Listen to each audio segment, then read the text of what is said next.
Hi guys, ako si Red Cuaresma at welcome back sa aking channel. At kung bago pa lang kayo sa aking channel, huwag niyong kalimutan na mag-subscribe at sipahin na rin yung tiny bell button doon sa baba para updated kayo kung meron ako mga bagong video na i-upload dito sa aking channel. You know?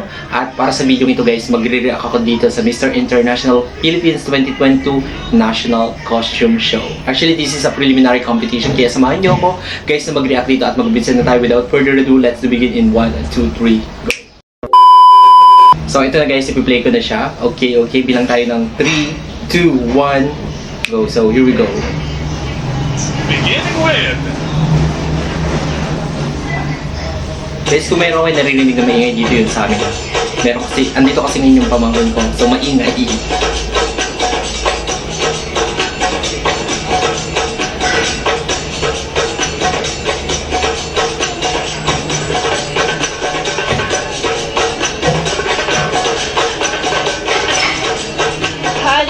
Number 1, J. Cordovales from Albay. This commanding red and gold armor suit honors the pride and heritage of the Bicolanos. Pieced together with locally produced accoutrements known as lubid, abaca, raffia, rattan, coconut shells, and embellished with dangling wooden beads held together by red and gold satin fabric concluded with spear and shield. This ensemble is Datu Makusog, the epitome of strength, a true warrior. Designer, Herald Butial.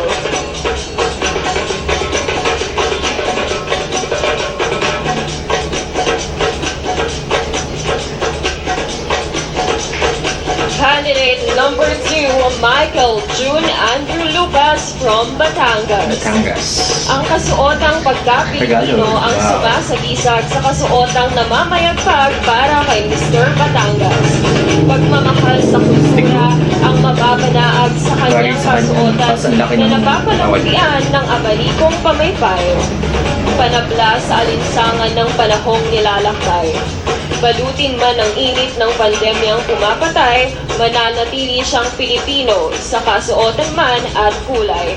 Siya ang prinsipe ng kabataang Batanggenyo.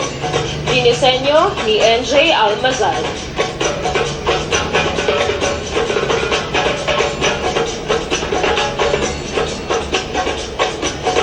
Candidate number 3, Mark Margon Avendaño from Binyan, Laguna. Nayon is a Filipino term for the word town.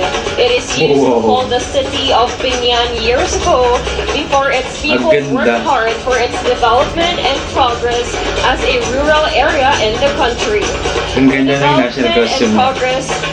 This costume is inspired to be called as Nayon as it still illustrates its culture and tradition and maintaining its historical beauty while improving its community for the benefit of its people by providing projects that will promote education to the people, livelihood and jobs from tourism sectors, and creating other opportunities for the impact of good change in the society. Designers, Waway Tribo, Jessel Arzola, and children of Bahay Pag-asa. Galing no?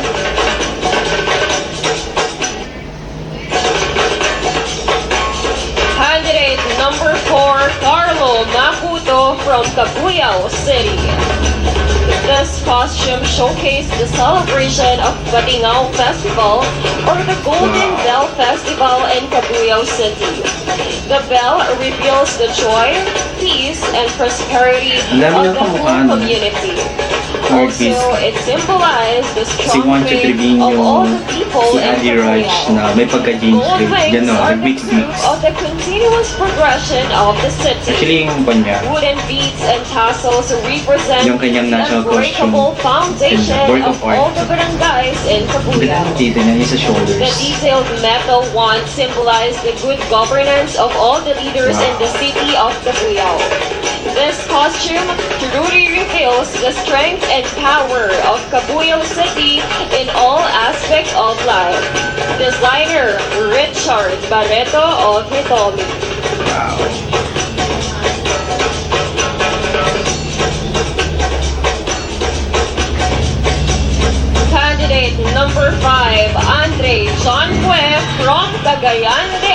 Ayan. Actually, Before the Spaniards he is one of my landed in favorite. Cagayan de Oro, tribesmen told stories of a giant living fish beneath the Whoa. murky waters of its river causing earthquakes that Wow. once ravaged the region. Ang lakas ng Some dating dito, say no? that the giant fish has a network of tunnels under CDO via the river that serves as its natural underground water passageways. It is also said to be guarding treasure gold underneath the city. The costume is made of blue and gold to represent the river monster, embellished with thousands of large acrylic crystals and beads. Designer, Patrick Lakas ang ipon niya, Insurena. no? Charisma. May potential talaga. Pero ang bata pa niyan guys, 18 years old lang.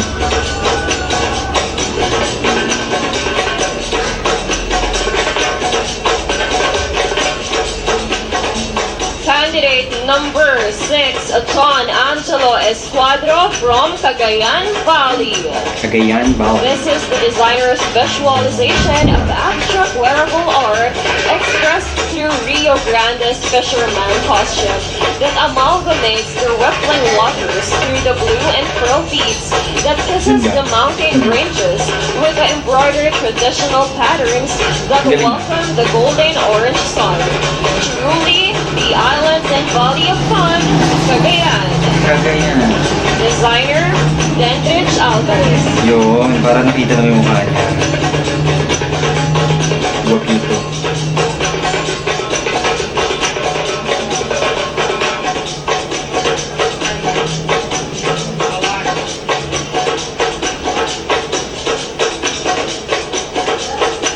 Candidate number 7, Marvin Salcedo from Cainta, Rizal. Teknika. The Sumbingtik Festival was celebrated on the 1st December together with the town's founding anniversary. Grabe yung and the feast details in ng our kanya. region National in costume. Cainta, Rizal. Sumbingtik is a portmanteau of Suman, Bibingka, and Latik, the town's native delicacies. Galing. Festivities, religious rites, and other exciting and interesting events are Grabe yung slated katawan in niya. Nung bumagi sa kanya yung events. national costume The niya. Cainta natives embraces their sweet origins with their cottage industry of kakanin and sticky rice makings, which remains rooted in their traditions. Designer, Roland Solatario. Candidate number 8, Adrian Basilia from Camarines Sur. Wow. This festival costume is inspired by the Tinagba Festival of Iriga City, one of the cities inside the Camarines Sur, celebrated on February 11th. A reenactment of Ang an bigat old ng pagan message. ritual of offering the best produce of the land. Wow. The costume has 3 big baskets that are originally handmade by Camarines. Inside of it are some of the main products that the province of Camarines Sur are enriched and famous for, such as chilies, corn, pili nuts, peanuts, I love taro peanuts. leaves or gabi, abaca, and rice grain. Designer, Ronnie Gutierrez Visitacion. Candidate number 9, John Ernest Tanting from Cebu City. It is best describes this national costume that draws inspiration from the city's Galing. historical and Tinalagyan ka niya. modernized edifices. Simbahan ba yan? The Magellan's Cross Ay, Magellan, symbolizes Cebu. the deep-rooted Catholic Magellan faith Cross. of the Cebuanos Galing. that has stood firm for 500 years, while Ganda the na yan, Cebu pointed Cordova nose. Bridge is a magnanimous proof that Wow. Cebu continues to build legacies in the heart of the archipelago. Oh, may pa-surprise. Designers, Wow. Manuel E. Rosas and Julius galing. Molina. Work of art.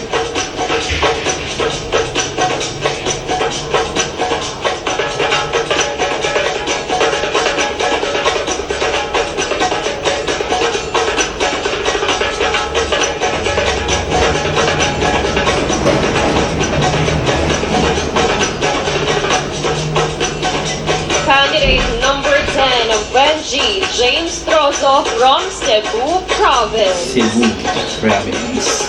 True to its label as the Sige. leading province in the Philippines, Cebu has a lot of things to offer. Galing. Lush vegetation, abundant marine life, world-class tourist destinations, rich history, Galing. and vibrant culture. Ganda ng kanya, national There is costume. nothing Cebu can't offer. Designers Bagay sa kanya. Manuel E. Rosas and Mark Barry Luce. Kating ano to?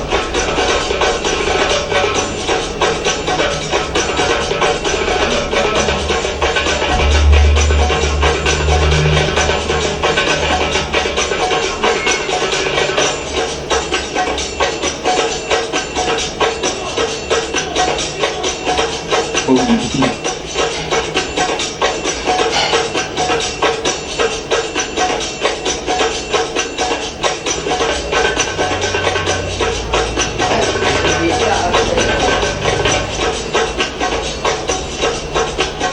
Candidate number 11, Miko Angelo Teng from Si Miko. Davao City. In Mindanao, Oh, Davao City nag-improve has talaga siya, at no? least 10 major indigenous Deserve. tribes, both Islamized and non-Islamized, as Siga. well as migrant settlers from all over the Yan yung Philippines hinahanap ko and sa a Mr. growing Global eh. global Yung ganyan. community of expatriates with different languages, cultural traditions, Ganda, religious no? Galing. beliefs, and political persuasions. Galing yan. This costume List. highlights the three major ethnic groups of the South, namely the Maranao, Manobo, and Maguindanao. The Sari Manok ensemble symbolizes wealth and prosperity as believed by the Maranao natives and warriors. The red, yellow, white, and black color motif manifests the hand-weaved fabric of the Manobo. Galing. And the kulintang or tiny Galing gongs mo, Miko. represents the culture Mixteng. of Maguindanao. Designer, Steven Alvarado.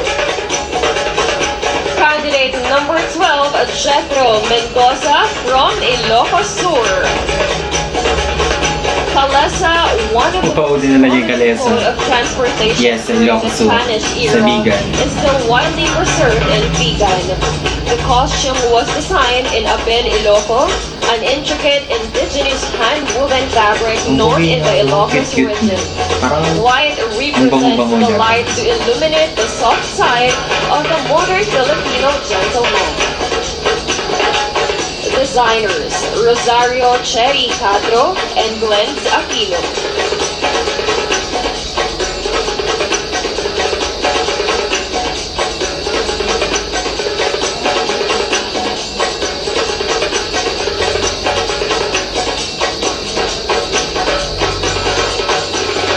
Candidate number 13, Christian Villarin from Iloilo Province.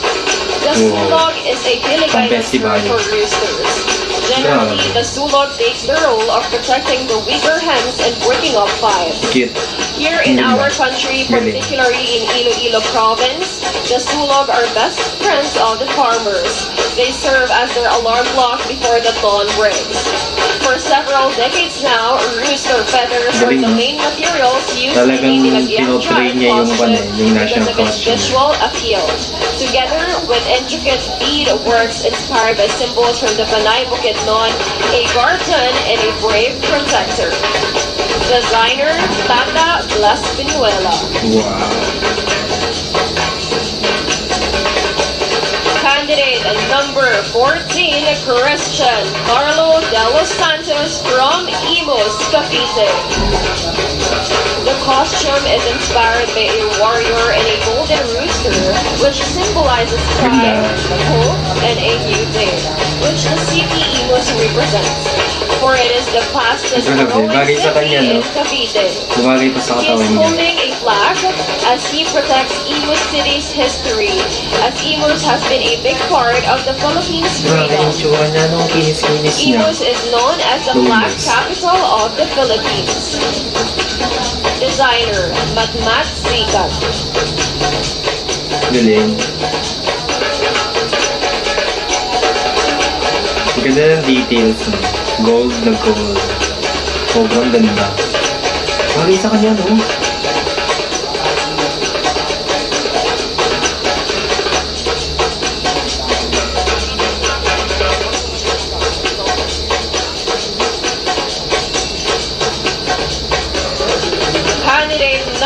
15, Michael Bear Anton Kumaling from Michael Leyte Bear. Province. This national costume embellished with thousands of crystals and indigenous sea ornaments highlights the bodies of water in the province of Leyte, preserved the white sand beaches and the well-protected limestone formations from the virgin forest. According to the legends, the island has been the home of great warriors and every natural resources was ruled by a god. This costume manifests a Mayhan Tubig who protects the water resources and the coastal areas of the province where the historical Battle of Leyte Gulf happened. Okay.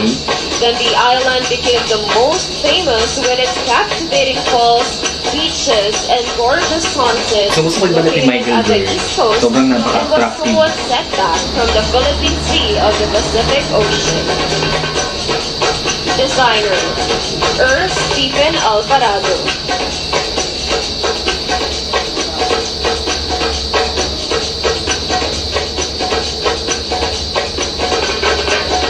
Candidate number 16, Godfrey Nicolay Murillo from Macabebe, Pampanga.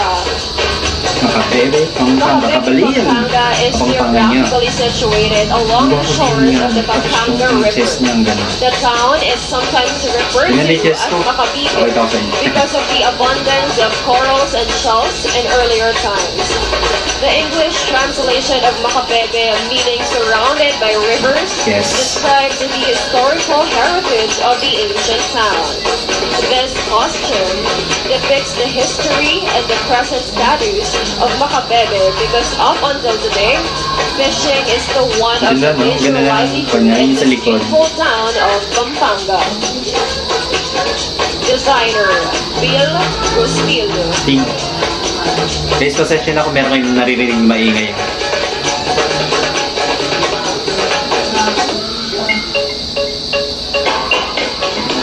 Candidate number 17, Gerald Castañeda from Mandaluyong City. Gerald.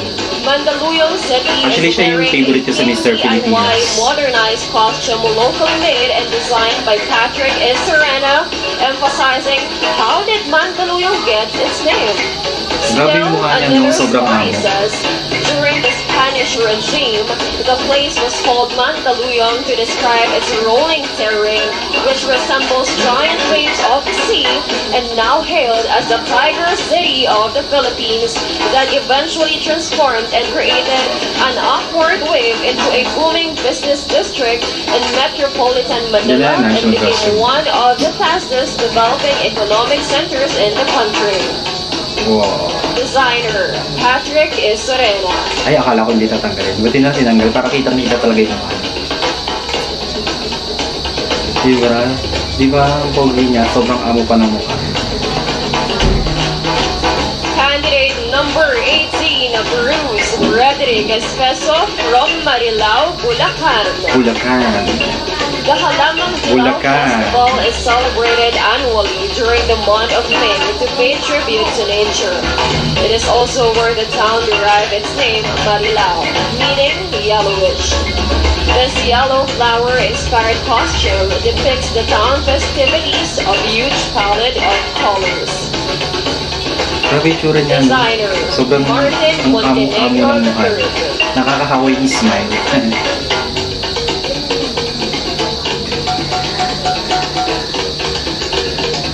Ganda ng daily resignation costume niya. Simple pero ang ganda.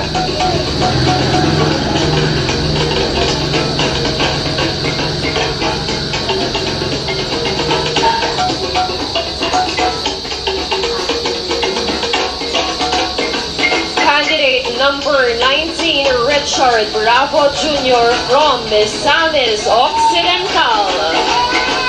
Proud favorite. One of the finest province of the Philippines located at the Grabe. northern part of Mindanao, where Parang you can siyang find kwan, yung Mount kay, Balintang, Yasini Guimaras National Granados, Park, no? where you can also find one of the Eagle. Philippines eagle.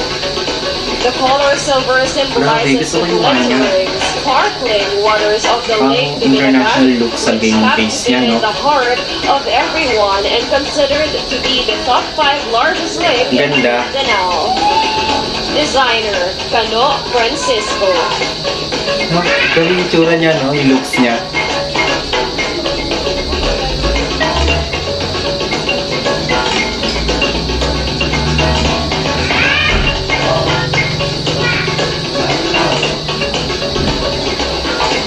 Candidate number 20, Gerald John Poliante from Naga City. Naga City is wearing a combination of an ethnic and heroic costume projecting masculinity, bravery, and patriotism inspired from a Queen's Marvelous del Pico Bagay. There were 15 Filipino patriots in Bicol, Philippines who were executed by firing squad for cooperating with the Katipunan Philippine Revolution against Spain. Heroic inspired costume is made of an abaca cloth and wooden beads, retains a distinct characteristic and major products of Naga City in Bicol. Designer, Alexis Bermudez. Candidate number 21, Ivan Malsibay from Nueva Ecija. Nueva Ecija's ensemble couture costume pays homage to the humble farmer. Kita. Vegan leather, crystal, and rice beads are used in the intricate embroidery Gusto ko yung on the headpiece kingly niya. robe to Cute. depict tinitak or rice field from where the golden grain grows. Talay, the ultimate farmer's reward, is interpreted as a crown fit for the true king of the land. Designer, House of Dam by Abby Ramos.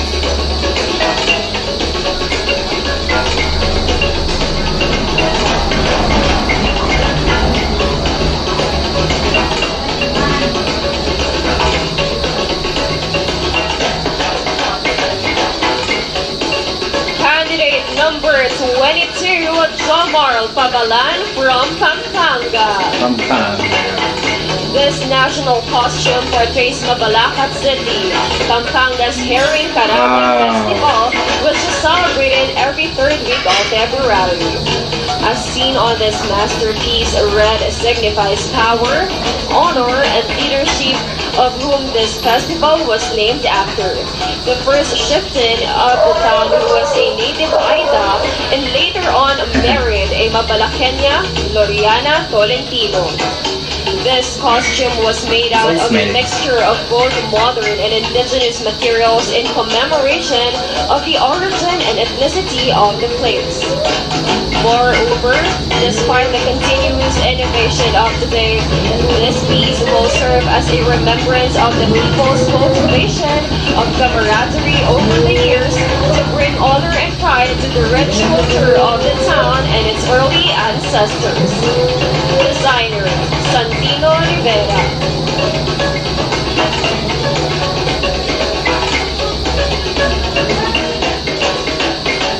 Candidate number 23, Myron Jude Orgaliano from Parañaque City. One of my favorite. Parañaque is a first-class, highly urbanized city in the national capital region of the Philippines. The city holds the biggest integrated resorts in the country.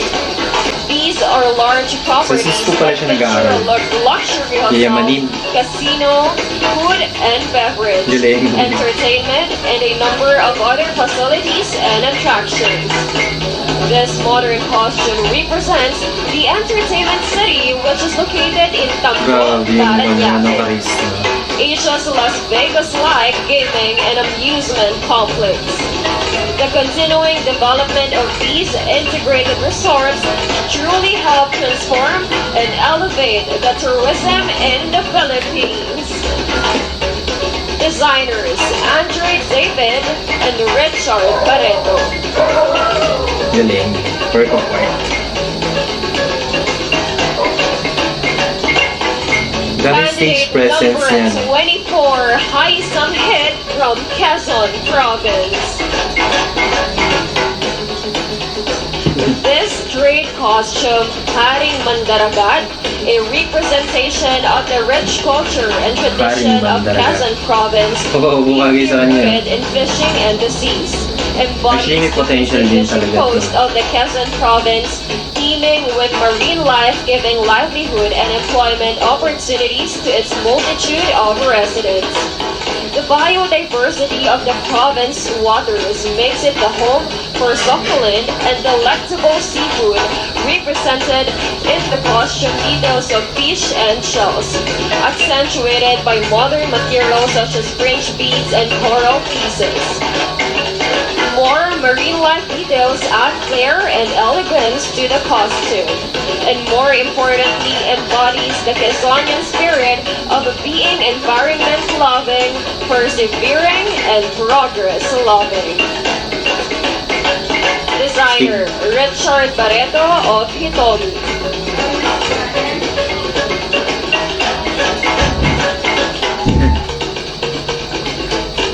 Tiga.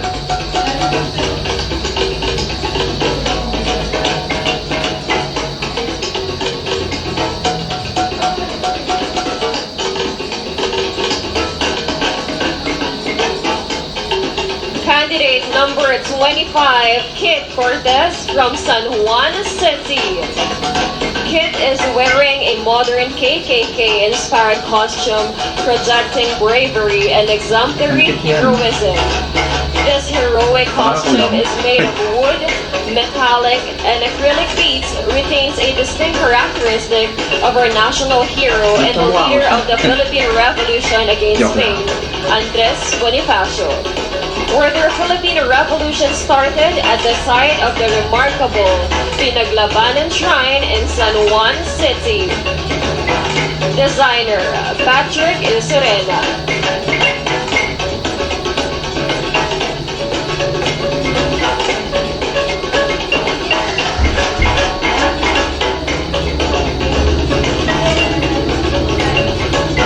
Candidate number 26, Rafael Anjohn from San Pedro, Laguna. The barong is inspired by the sampaguita flower, which signifies tranquility and purity. This is an accent body stones, pearls, crystal balls, and green plastic leaves indicate purity, compassion, loyalty, luck, and protection. Magsasampaguita sells garlands in San Pedro and Manila. Salacon's pearls and stones represent grandeur and strength. Designer Chelan C. Sagun. Candidate number 27, Nelson Nazal from San Simon, Pampanga. San Simon is the home to 7 major steel companies represented by the 7 towers at the back piece, making San Simon Actually, the potential steel din to, no? capital of the Philippines. Steel and the colors of Mr. International Philippines are the inspiration of the national costume. Distinctively handsome in blue, the sun, sea, and moon will fall in love with San Simon.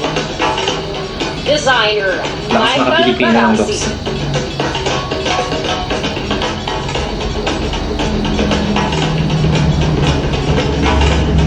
Candidate number 28, Christian Angelo Aduana from Siniloan, Laguna. Siniloan, Laguna. Ani ng Laguna, a Sinigang pa festive niya. celebration featuring the rich harvest and culture of Laguna's municipalities, including Siniloan, Laguna.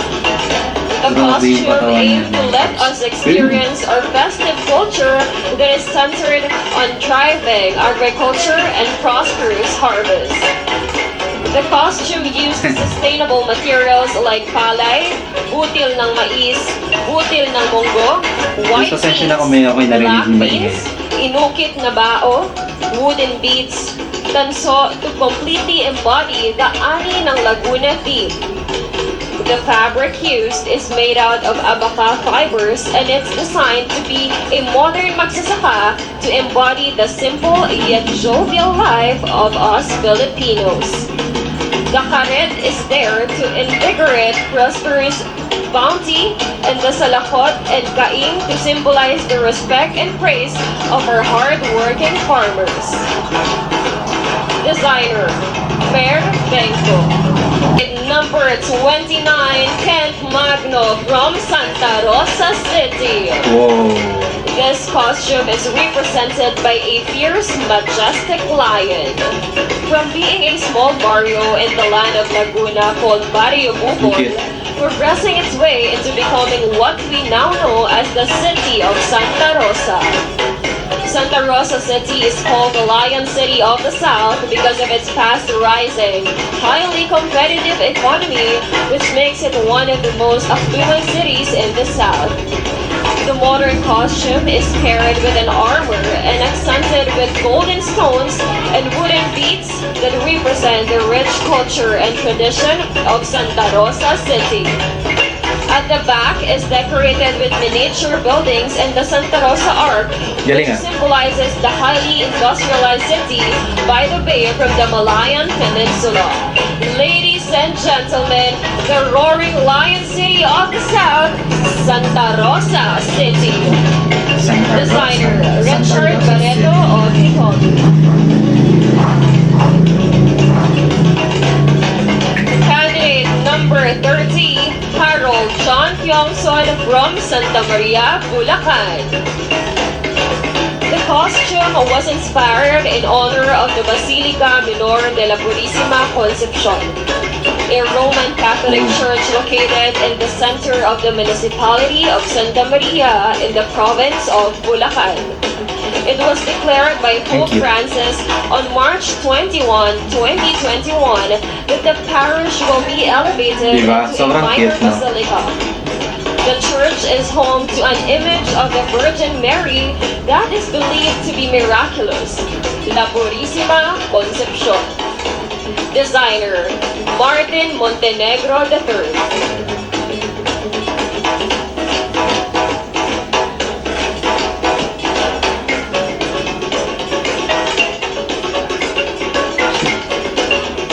Candidate number 31, Peter Philip Bombay from Tabaco City. Datu Maisog is an overprotective father to his daughter. Galing, ang ganda, no? Talagang Sobrang magaling. ganda ng details He ng carries bolo and shield, which is the premier product of the city, renowned for its black meat, a balance of beauty. It also symbolizes strength, masculinity, and power. The green and golden rice grain stands for the abundant of harvest of the hardworking farmers of Tabaqueños. Designer, Tristan Salcedo. Galing, ang ganda. I love Bicol.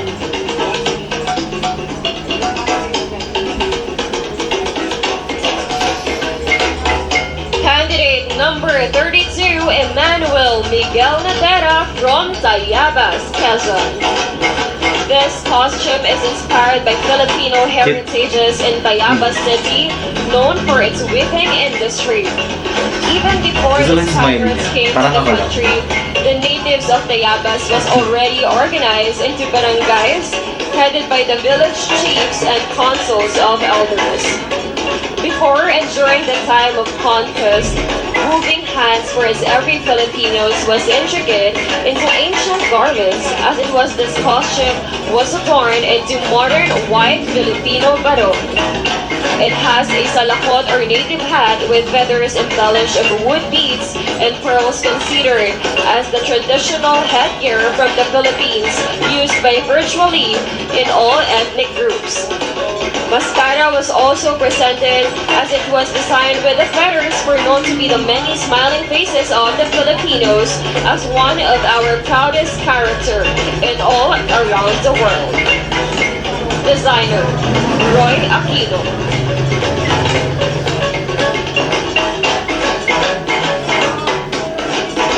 Guys, kung meron kayo naririnig na maingay, pasensya na. Number 33, Carl Joseph Abuek from Zambales.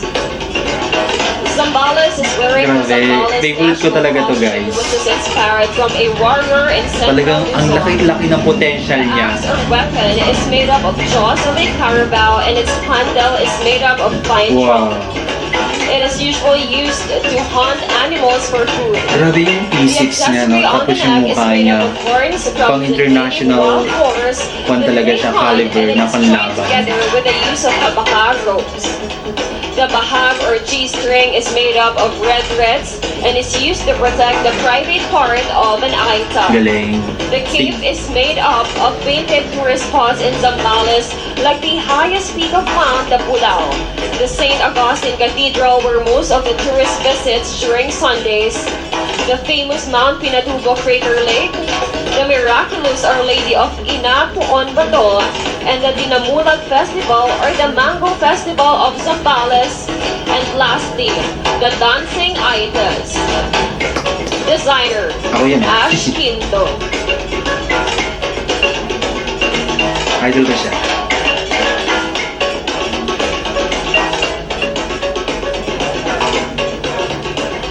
Let us give the 33 candidates of Mr. International Philippines 2022 a So, yun guys, di ba? Grabe yung national costume nila, yung local costume nila. Sobrang ganda, ang ganda ng meaning, yung details, wow. Talagang work of art, talagang nakaka-proud bilang Pilipino na ang gaganda ng national costume na napuproduce natin.